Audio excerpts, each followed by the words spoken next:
My name is Camille Novak, and I'm 31 years old. Competence doesn't brag in my world, it balances weight.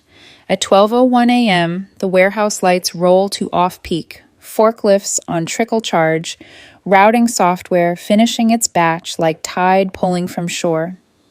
My company isn't glossy fortune anything, but it feeds 65 families and turns $12 million a year because I learned how to move things quietly, efficiently, on time. Nobody toasts ballast. You only notice it when the boat lurches. Tonight it lurched. Tanya's engagement party glowed like a filtered memory.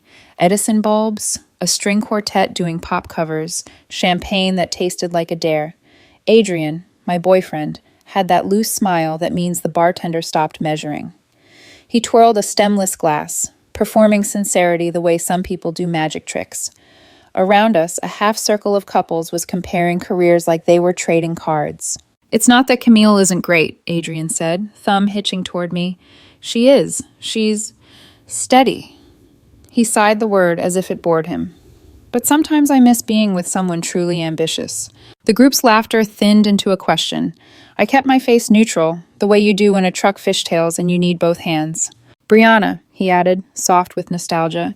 Now she had drive, Goldman, that hunger, a corporate killer instinct. She was going places. I felt Tanya's fiancé blink between us. Someone tried to pivot to the hospital network contract my firm had just landed. Adrian waved it off with the airy kindness of a man who'd never had to make payroll. "It's cute," he said. "Not exactly high finance, is it?" It wasn't the words. It was the pity in his eyes when they landed on me, that gentle condescension reserved for women who run little companies. I excused myself for more champagne and found an empty slice of hallway with a dying ficus and a framed print of a city Adrian wishes he worked in. My phone buzzed with the background noise of my life. A midnight shipment confirmed, a driver's newborn photo, the scheduling software pinging me for approval. I thought about ballast. I thought about the only thing Adrian had ever built, a narrative where ambition looks like a logo on a business card. 3 months ago, HR had flagged a resume because the name sounded familiar from one of Adrian's stories. Brianna Fitzgerald, 2 years at Goldman, then 3 startups, none of which survived long enough to be interesting. Currently unemployed 8 months. I'd passed the first time. I don't hire to score points. I hire for the freight to move. At the bar, I made a different choice. On Monday morning, my HR director, Rachel, leaned on the doorframe. "You want me to set the interview, right?" "Thursday, 2 p.m., I said. Rachel's eyebrow asked the question I didn't answer. The interview was a rehearsal for grief. Brianna arrived in a navy suit with a story stitched into the seams. Expensive once, then carefully kept. She was prettier than the legend, which somehow made the legend feel cheaper. "Walk me through Goldman 2 now," I said. She did. The language was flawless, the arc familiar, seeking new challenges, failing markets, invaluable lessons, all the euphemisms that mean you've been cut loose more than once. Her hands were steady until I let the silence grow teeth. "What interests you about logistics?" I asked. "Stability," she said. "Honest. Desperate. Both can be true." "Not the operations manager role," I said, watching a flicker of hope stall midair. "I think you'd be right for executive assistant to the CEO. Her face performed a fast ballet, confusion, then the kind of smile people practice in mirrors. When I mentioned the salary, decent, not Goldman, her shoulders sagged a millimeter in relief. "You'd be at the center of the business," I said. "Calendar, travel, meeting prep, exposure to how everything actually moves. What I didn't say, you'll be taking notes on a life you were once told to envy." She accepted. Of course she did. 8 months of unemployment turns dignity into arithmetic. "Can you start Monday?" "Yes, Ms. Novak." "Call me Camille, but in the office, Ms. Novak is fine." Monday, I put her to work. She organized chaos with a surgeon's focus, labeled things I'd only ever known by touch, and learned our systems like she expected them to betray her. Competent. Eager to be indispensable. Eager to keep the job. "Ms. Novak," she said from the doorway, tablet in hand, "you have a dinner reservation Thursday at 8 p.m. with Ms. Rodriguez?" "Update that to Adrian Park," I said. "He's my boyfriend." Her pen hesitated. The smallest tremor braided through her voice. "Of course." "Use the full name," I added, almost gentle. "And put a note to stop by the executive floor before we go." On Thursday at 7:30 p.m., I told Adrian we needed to swing by my little warehouse for a folder. He rolled his eyes like this was a personality quirk he tolerated. The elevator hummed us to the executive floor. The hallway smelled faintly of toner and lemon oil, and the kind of clean you can only afford when your invoices are paid on time. Brianna was still at her desk, finishing the end-of-day report I'd requested. Perfect timing, I said, stepping into the open area with the expansive warmth I reserve for witnesses. Brianna, come meet Adrian. She stood. He froze.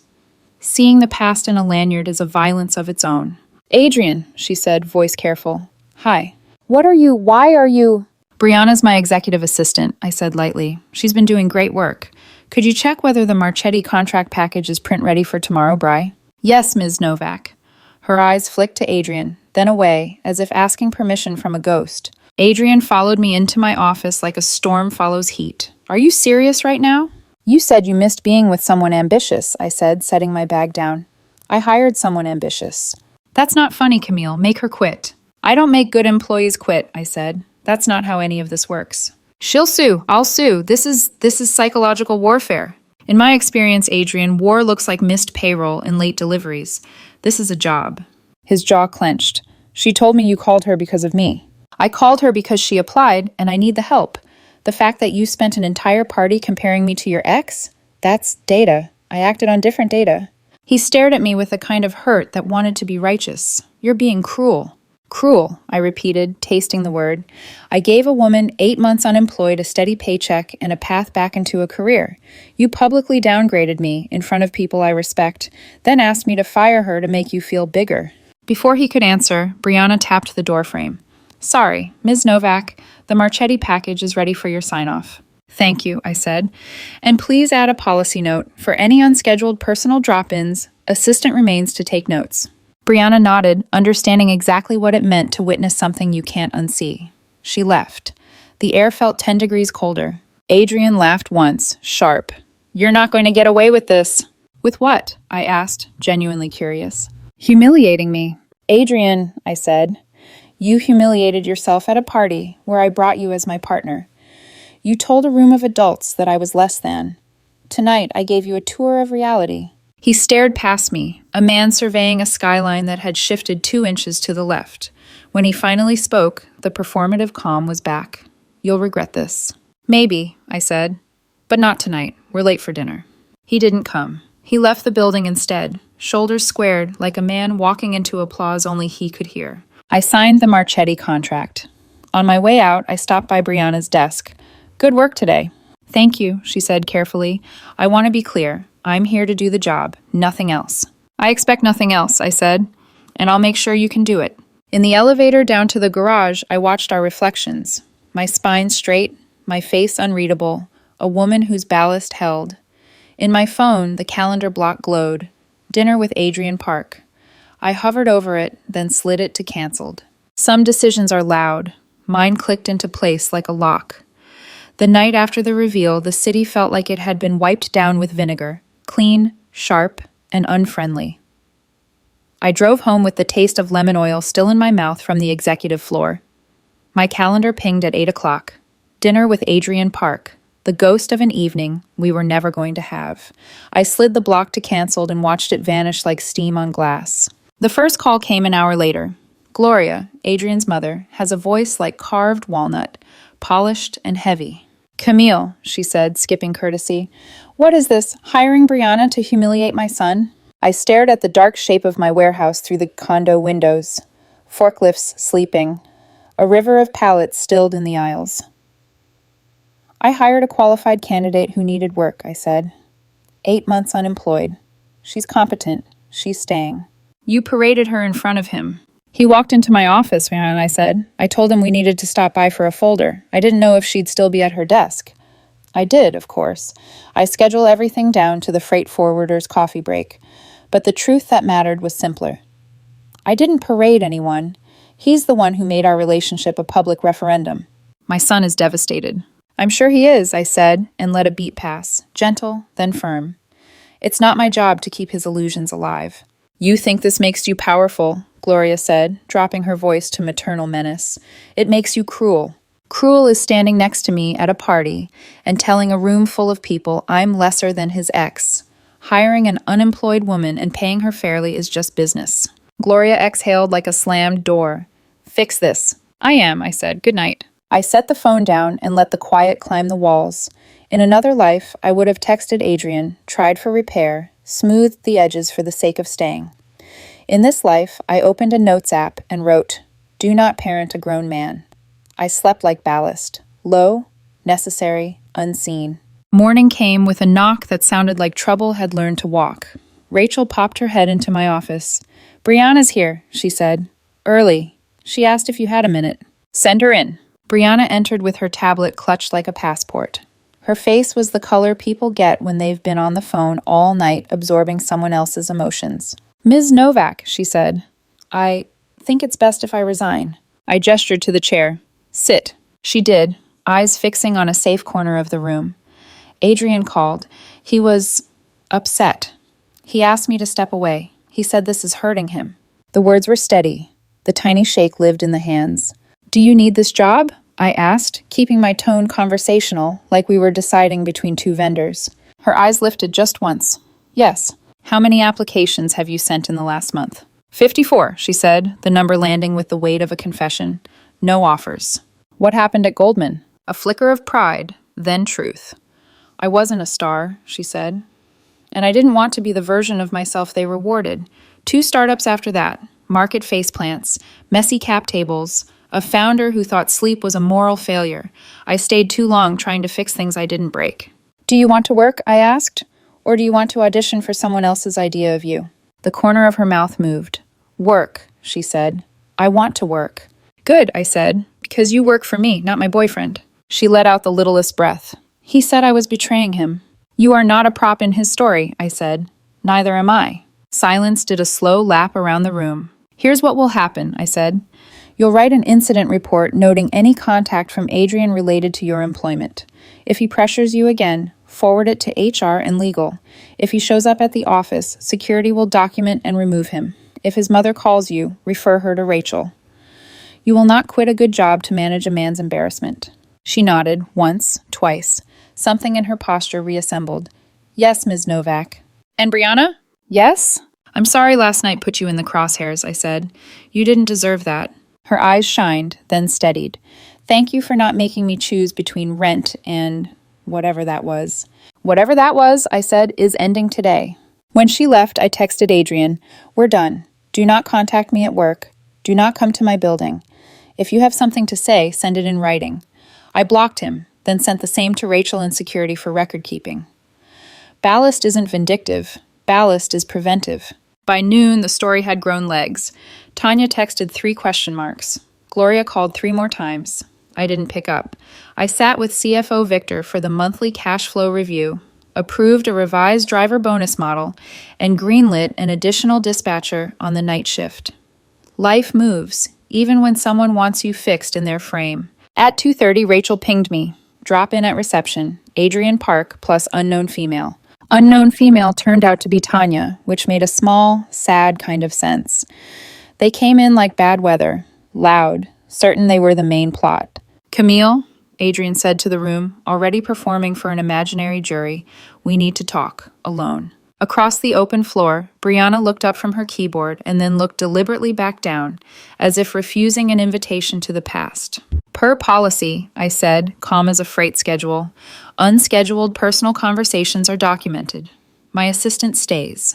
"That's absurd," Tanya said, sliding her sunglasses to the top of her head like a siren. "This is a mental health emergency." "It's Tuesday," I said, "and this is a workplace." Adrian tried to soften his voice into pleading. "Camille, please, you're hurting me." "You hurt yourself," I said, "when you decided my value was determined by your ex-resume." Brianna's fingers hovered over her keyboard, then resumed. Minutes. Start. The sound of typing felt like a metronome for boundaries. "This is psychological warfare," Tanya snapped. "Document that phrasing," I said to Brianna. She did. Adrian's composure fractured. "Tell her," he said, spinning on Brianna. "Tell her this is sick." Brianna didn't look at him. "I'm at work," she said quietly. "Please don't involve me." Something in his face shifted, surprised that the past didn't leap to defend him. A boy looking for a mirror, finding a wall. I nodded to security, who had been waiting just out of frame. Please escort our guests out. If they return without an appointment, consider it trespassing. Camille, Tanya hissed. Everyone will hear about this. Then they'll hear the truth, I said, that a woman runs a company, pays her staff, and refuses to fire a competent employee because her boyfriend told a room she was small. Gloria arrived before the elevator doors closed on Adrian and Tanya, drawstring coats cinched like armor. She marched past reception on the force of her last name alone. Security intercepted, but she was already in the doorway by the time I stood. You've destroyed him, she said. Up close, grief drew harsh lines around her mouth. He hasn't slept. He can't eat. I can't fix that, I said, and neither can she. Gloria's hand lifted, impulse outrunning intention. Security stepped between us. Her palm grazed the doorframe instead, the sound a sharp clap the cameras would love. She blinked, surprised by the record of her own movement. Leave, I said softly. Now. She left. Security filed an incident report with timestamps and camera stills. Rachel brought me a glass of water like we were between scenes and needed to hit our marks again. After, the office exhaled. Phones rang. Forklifts beeped on loading bays. The world remembered itself. I stepped out to the bullpen and found Brianna. You did well, I said. I typed the minutes, she said with a ghost of a smile. Should I circulate to HR and legal? Yes, I said. And take your lunch. Take a walk if you need to. Come back when the air feels breathable. She nodded and stood, the lanyard catching the light. I watched her shoulders settle as she moved toward the elevator, a person returning to a body after months of living 3 feet above it. Back in my office, I set my phone on the desk like a final act and typed, Adrian, I wish you well. This is the last message from me. Do not come to my office or home again. Any further contact will be handled by counsel. I sent it to the blocked ether anyway, for the record, for myself. Then I opened a fresh calendar event. Policy training. Unscheduled visitor protocol. I invited the managers, attached Brianna's minutes, and wrote a single line of agenda. We are not props. By 6, the sky had softened into a forgiving blue. I walked the warehouse floor, greeting people by name, asking about a driver's newborn, approving overtime for a cross-dock push. Work is a chorus. No single voice should have to carry the song. Rachel caught me on the roll-up doors. You okay, Mai? She asked, the way good ops leaders do. Simple, observant, offering a hand without insisting you take it. I'm fine, I said. And I was. Not triumphant, not shattered, just aligned, finally, with myself. On the way out, I passed Brianna's desk. She'd left a sticky note carefully squared to the edge, the handwriting neat enough to be a contract. Minutes sent, security briefed. Thank you. B. I smiled, slid the note into my pocket, and locked my office behind me. The building settled, ballast held. Out in the lot, my car blinked awake. I drove into a city that no longer felt like vinegar, more like cold water, bracing, clean. Some stories are about winners and losers. Mine is about boundaries. And tonight, I learned that a line drawn with a steady hand can look a lot like mercy. The first post hit my feed 3 days later. A photo of Adrian, eyes red, captioned, with a paragraph that began, When ambition turns toxic. He wrote about narcissistic partners, abusive workplaces, a certain CEO who weaponizes power. No names, but the subtext was a flare in the dark. The comments filled fast. Sympathy, fire emojis, questions. I didn't reply. By lunch, my communications manager, Lydia, appeared in the doorway with her tablet. Do we respond? She asked, scrolling. It's not explicit, but people know. Not publicly, I said. Our legal counsel will handle it. That afternoon, a cease and desist went out from our lawyer. The post vanished within hours. But the echo stayed. Screenshots multiply faster than truth. I went back to work, approving freight adjustments and capital leases. On my break, I opened LinkedIn and read 3 polite messages from investors. Saw something odd online. Hope all's well. All's well, I typed back and meant it, mostly. That night, my phone rang again. Gloria. I let it buzz once, twice, then answered. You've humiliated my son publicly now, she said. Are you proud? I haven't said a word. You didn't have to. You hired that woman. You're destroying his life. His life fell apart before I arrived, I said quietly. You're just used to me cleaning it up. This is harassment. No, Gloria, I said. This is boundaries. She hung up. 2 mornings later, Brianna knocked on my door. "Ms. Novak, there's someone in the lobby asking for you." She paused. "It's Adrian, and he's not alone." "Who?" She hesitated. "A man, says his name is Austin." I glanced toward security's live feed. The lobby camera showed Adrian, tight smile, and a tall man in designer sneakers. Crypto swagger, the kind that evaporates in daylight. "Rachel, meet me downstairs," I said into the intercom, "and bring security." By the time I reached the lobby, Austin was already posturing near the reception desk. "You can't talk to her like that," he said before I'd spoken. "I haven't said anything yet," I said. "Adrian's here to resolve this privately," Austin continued, puffing up, "unless you want this to get uglier online." I turned to Adrian, who was pretending to examine the wall art. "You're trespassing," I said evenly. "Leave now, or we'll call the police." "You can't," Austin began. I looked at Brianna, standing quietly near the security console, hands clasped, steady. "Call the police," I said. Austin froze. Adrian's face twisted. "You'd really do that?" "I don't bluff," I said. "Brianna, report trespassing and harassment. Use the incident template." Brianna pulled out her phone, dialing security dispatch, her voice professional. "Yes, we'd like to file a trespass report. 2 individuals. Confirming names now." The look on Adrian's face, the realization that his ex-girlfriend was logging his behavior as a security threat, hit harder than any argument. He stammered, "Bree, come on, you're better than this." She didn't look up. "I'm at work, Adrian." They left before the police arrived, but security documented everything. The report went to legal and HR within the hour. By evening, the story online had inverted. Someone had leaked footage from the lobby. Austin's voice on camera saying, "You'll regret this," while Adrian hovered, pale. The comments flipped like a tide. That night, Rachel stayed late helping me archive everything. "You should press charges," she said.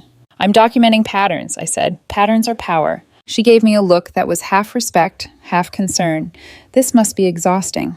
"Exhausting," I said, "is cleaning up someone else's mess.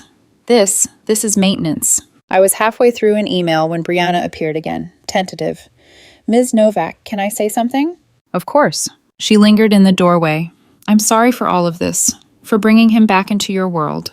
I looked at her. "He brought himself." She nodded. "When we were together," she said slowly, "Adrian used to compare me to everyone, his coworkers, his friends' girlfriends. Nothing was ever enough. Goldman, startups, it was always about image. When he met you, he called you a female version of what he wished he could be." I felt something tighten in my chest, not pain, recognition. "Why did you stay with him?" I asked. "Because I thought I could prove him wrong," she said. "That if I worked harder, achieved more, he'd finally stop comparing. But he only admired ambition when it wasn't in front of him." "Same," I said. We shared a silence that wasn't quite friendship, but wasn't transactional either. "I'll finish the reports," she said finally. "Take tomorrow off," I said. "Paid." She blinked. "You don't have to." "I do. You earned it." When she left, I sat in the half-light of my office and thought about ambition, the word that started everything. For some people, ambition is a mirror. For others, it's ballast. One cracks, one steadies. The next week passed in procedural rhythm. Adrian's attempted legal complaint, emotional distress caused by professional sabotage, was dismissed before it reached a hearing. His lawyer dropped him after a single meeting. Austin, the crypto boyfriend, vanished from Adrian's orbit within days. Rumor said he found someone with an actual trust fund. Gloria tried one more stunt, showing up at my condo building, insisting she was delivering an apology letter. The doorman, bless him, called security before she made it past the lobby. Everything on camera. Another report, another file in legal's archive. By the second Friday, the chaos had quieted. For the first time in weeks, the company felt like a company again. Brianna's performance numbers came in. 0 missed deadlines, clean audits, flawless coordination. I promoted her on the spot to senior executive assistant with a track to operations in 6 months. She cried quietly in my office, then asked for the afternoon off to call her mother. When she left, I looked around the room that had once held a fight, a mother's slap that hit a doorframe, and the echo of pity. The air smelled like new paper and lemon oil again. That night, I opened a folder marked engagement ring, return pending. Adrian had tried to keep it, claiming it was a gift. My attorney reminded him that, in our state, engagement rings are conditional gifts, the condition being marriage. The package arrived by FedEx 2 days later, the ring taped inside a velvet box, along with a note that called me various names. I sold it the same afternoon and donated the money to a job placement charity that helps unemployed professionals re-enter the workforce. Fitting symmetry. As I signed the donation receipt, my phone buzzed. A new message. Andrew Lee, Director of Logistics for the hospital network we'd contracted with. Congratulations on the expansion, he wrote. Dinner next week to celebrate?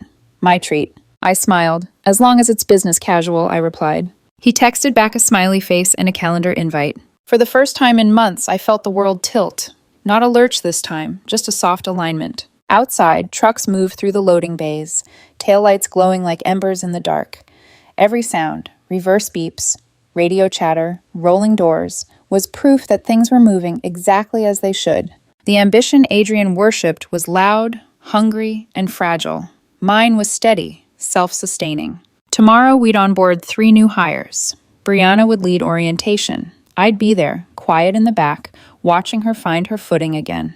Sometimes revenge looks like ruin. Sometimes it looks like recovery. 3 weeks later, the quiet felt earned. No headlines, no calls, no posts. Just work. The hospital network contract had rolled into 2 more regional deals. Revenue projections were up 12%. My warehouse crews were rotating efficiently, drivers getting home earlier, HR happier. The kind of success no one brags about because it's too stable to be dramatic. The story that had once tried to define me had become just that, a story other people told to each other when they needed gossip. For me, it was data-logged, documented, and archived. Ms. Novak? Brianna stood in my doorway one afternoon holding a folder. Can I? Come in, I said. She handed me a finalized operations draft, crisp and color-coded. Rachel said you might want to review before sending to the CFO. I flipped through it. Every section made sense. Clean formatting, smart projections. You've got a mind for logistics, I said. You ever thought about taking over an operations portfolio? Her mouth parted, surprised. Are you serious? Serious enough to start grooming you for it, I said. I'm recommending you for operations associate next quarter. The salary bump comes with weekend calls and responsibility. Think you're ready? Yes, she said, voice trembling a little. I didn't think that you'd rebuild this fast? She nodded. You did the work, I said. You earned it. Brianna exhaled. Thank you, Ms. Novak. Then, after a pause, can I tell you something honest? Always. When Adrian and I broke up, she said, I told myself I'd never let anyone make me small again.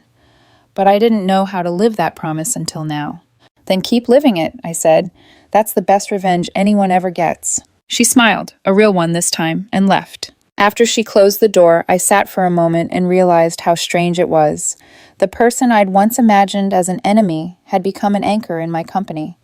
Proof that sometimes, when life breaks the mirror, you see yourself more clearly in the shards. My phone buzzed. Andrew Lee, again. Dinner tonight still on? Yes. Just finished meetings, I texted back. Where to? That Italian place on 5th, 7:30. I changed from a blazer to a dark wrap dress, the kind that made me feel composed but not curated. The evening air was cool when I stepped out of the office. At the restaurant, Andrew was already seated, reviewing something on his tablet. He looked up, smiling with the kind of ease I hadn't seen in months. No performance, no posturing. Congratulations again on the expansion, he said when I sat. Your reputation's reaching our northern branch. People are quoting you in strategy meetings. That's alarming, I said dryly. He laughed. They like that you don't chase prestige, you chase process. I sipped my wine, a small smile forming. Prestige collapses fast. Experience talking? Something like that. Dinner was simple. Grilled fish, quiet conversation, no grand gestures. When the check came, he reached for it, and I didn't stop him. Not because I couldn't pay, but because equality doesn't always mean splitting the bill. It means knowing you could. As we left, he walked me to my car. You've had a year, he said. I've had a reckoning. Same thing sometimes. Sometimes, I agreed. He hesitated, then added, You know, what you did, it wasn't cruelty. It was accountability. People mix those up. Maybe, I said, watching the traffic lights change, but accountability always feels cruel to the person who's never faced it. He nodded slowly, understanding more than he said. Call me if you need anything, business or otherwise. I drove home under streetlights that pulsed like metronomes. My condo windows glowed soft gold when I parked. Inside, the air smelled of coffee and printer ink. Normal. I sat on the couch and opened my inbox. At the top was an auto forward from legal. Subject line, final disposition, case closed. The text inside was one line, no further action required. I stared at it for a long moment, then deleted the folder labeled Adrian Active. Gone. I poured a glass of water and stepped onto the balcony. Below me, the city hummed. Forklifts somewhere in the distance beeped in reverse, steady and predictable. For the first time, the silence didn't feel like aftermath. It felt like maintenance. Inside, the framed photo of my team from last year caught the lamplight. Rachel mid-laugh, Brianna half-smiling, Victor blinking at the camera. I realized that the best thing I ever built wasn't revenge or a company. It was a system where competence was enough. My phone buzzed with a message from Andrew. Made it home? Just did, I typed. Long day, good ending. He replied with a single emoji, an anchor. I looked at it for a while, then closed the app. Ballast, I thought. You only notice it when the boat lurches. Mine didn't anymore. I went to bed knowing that ambition isn't about being the loudest person in the room. It's about being the one who built the room, wired the lights, paid the power bill, and locked the door at night. Tomorrow, we'd be hiring again. And maybe, finally, sleeping through the night wouldn't feel like surrender, just peace.